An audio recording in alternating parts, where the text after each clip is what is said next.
15 Historical Myths Taught in Schools, The Truth Unveiled. The pages of history taught in schools are often filled with simplified narratives and enduring myths. From the discovery of America to the tales of medieval torture, the historical facts we learn can be laced with inaccuracies and distortions. This video aims to debunk 15 such widely taught historical myths, uncovering the real stories behind these commonly held misconceptions and providing a clearer understanding of our past. Number 1. Columbus did not discover America. While schoolbooks often credit Christopher Columbus with discovering America in 1492, this narrative overlooks the continent's earlier inhabitants and explorers. Indigenous peoples had lived in America for thousands of years, and Norse Viking Leif Erikson is believed to have reached the continent around 1000 AD, centuries before Columbus. Columbus' journey, though significant for initiating European exploration and colonization, was not the discovery of an uncharted land, but rather a pivotal moment in the history of European expansion.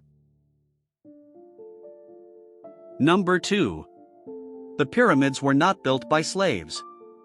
The common schoolbook depiction of the Great Pyramids of Giza being built by slaves has been debunked by archaeological evidence. Instead of slave labor, these ancient wonders were constructed by a workforce of paid laborers, who were skilled and received proper compensation for their work. This workforce lived in well-organized communities near the pyramids, indicating a level of care and respect for their work and contribution to one of the world's greatest architectural feats. Number 3. The myth of Manhattan's $24 purchase. The often-told story of Manhattan being bought from Native Americans for a mere $24 in trinkets and beads is an oversimplification. The deal for Manhattan involved more complex agreements and treaties between the Dutch and the local Native American tribes. These negotiations reflected the cultural misunderstandings and differing values between the two groups. The myth of the $24 purchase simplifies a nuanced historical transaction, overlooking the larger context of European colonization and its impact on indigenous populations.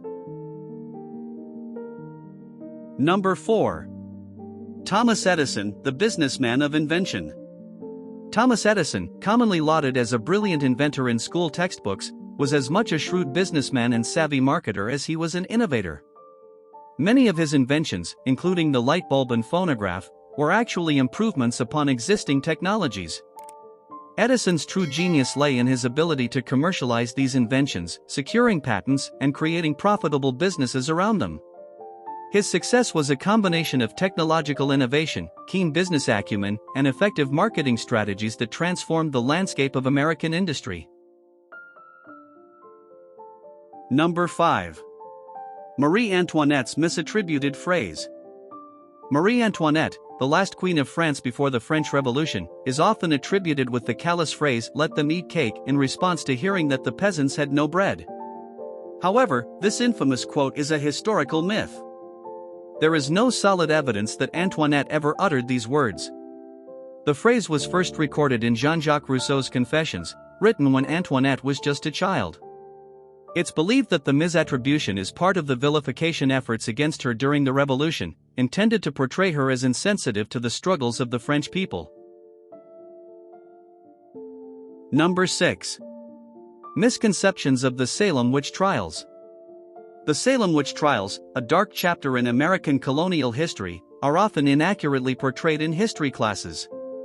Contrary to popular belief, those accused of witchcraft in Salem in 1692 were not burned at the stake. Of the 20 individuals executed, 19 were hanged, and one, Giles Corey, was pressed to death under heavy stones. The misconception of burning at the stake likely stems from European witch trials, where this method of execution was more common. The Salem Witch Trials remain a cautionary tale of mass hysteria and injustice, but the true methods of execution were different from the popular dramatic portrayals. Number 7. The myth of the Iron Maiden. The Iron Maiden, often depicted in history books as a gruesome medieval torture device, is likely a product of later historical myth-making rather than a genuine tool of the period. The earliest known references and examples of the Iron Maiden date to the 18th and 19th centuries, long after the medieval era.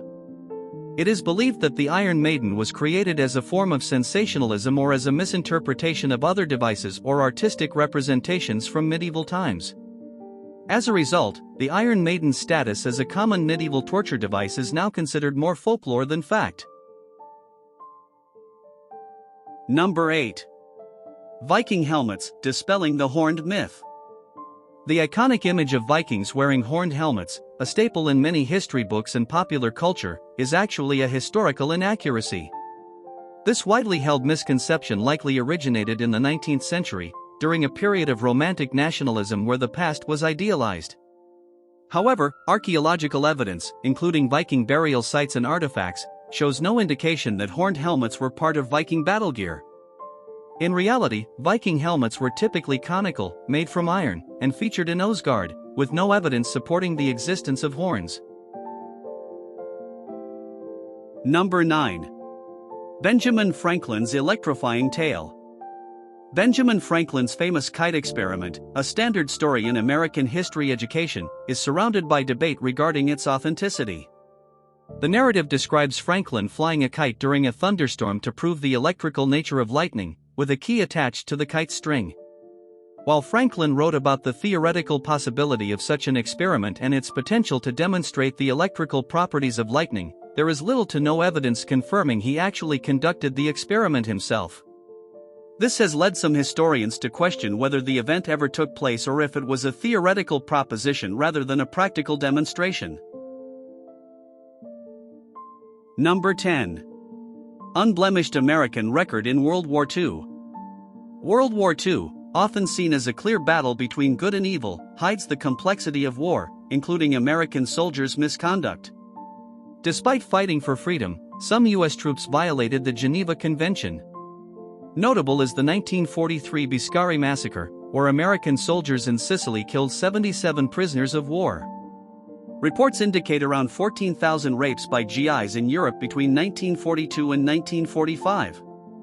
The Pacific Theater saw further horrors, with soldiers taking body parts from Japanese soldiers as trophies, a practice disturbingly highlighted in popular media.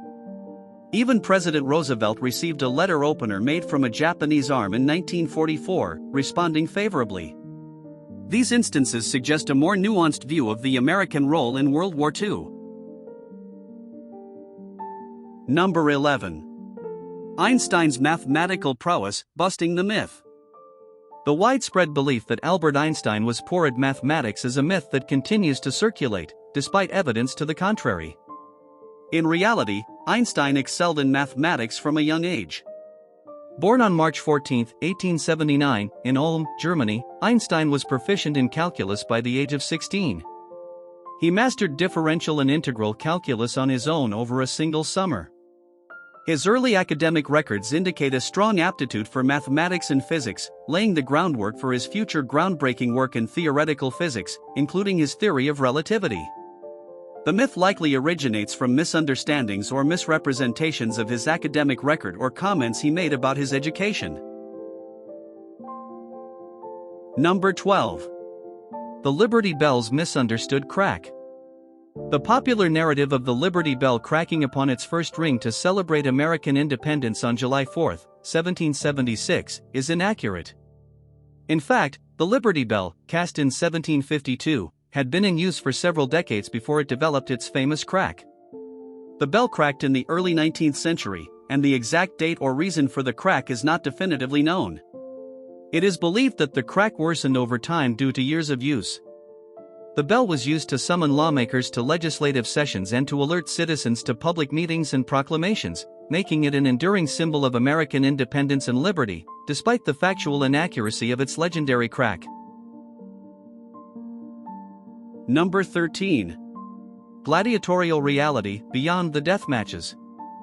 Contrary to the popular portrayal of Roman gladiators always fighting to the death, many gladiatorial combats did not end in fatalities. Gladiators were trained combatants who often fought to a non-lethal conclusion. These fighters were expensive to train and maintain, making them valuable assets.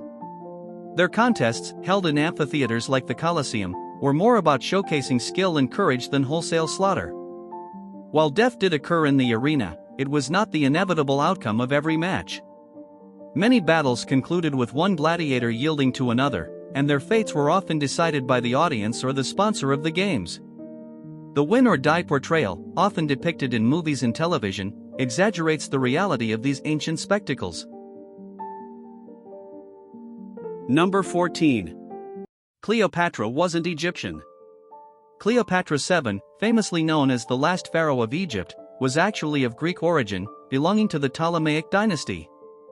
Born in 69 BC, she was a descendant of Ptolemy Soter, a Macedonian Greek general and companion of Alexander the Great who became ruler of Egypt after Alexander's death. Despite her Greek lineage, Cleopatra was one of the first in her dynasty to fully immerse herself in Egyptian culture and traditions. She even learned the Egyptian language, unlike her predecessors. Cleopatra's reign from 51 BC to 30 BC symbolized a unique blend of Greek and Egyptian cultures, yet her Greek heritage often gets overlooked in popular portrayals, which tend to emphasize her as an Egyptian queen. Number 15. Napoleon wasn't short. The widespread belief that Napoleon Bonaparte was significantly short is a misconception. Napoleon's height was recorded as 5 feet 2 inches in French units, which is equivalent to approximately 5 feet 7 inches, 1.70 meters, in modern international units. This height was actually average for a Frenchman of his time. The myth of Napoleon's short stature likely originated from British propaganda during the Napoleonic Wars, which sought to diminish his imposing image. Additionally, his imperial guard consisted of taller-than-average soldiers, which may have contributed to the perception of Napoleon being shorter in comparison. This misrepresentation has persisted in popular culture, overshadowing the fact that Napoleon's height was typical for his era.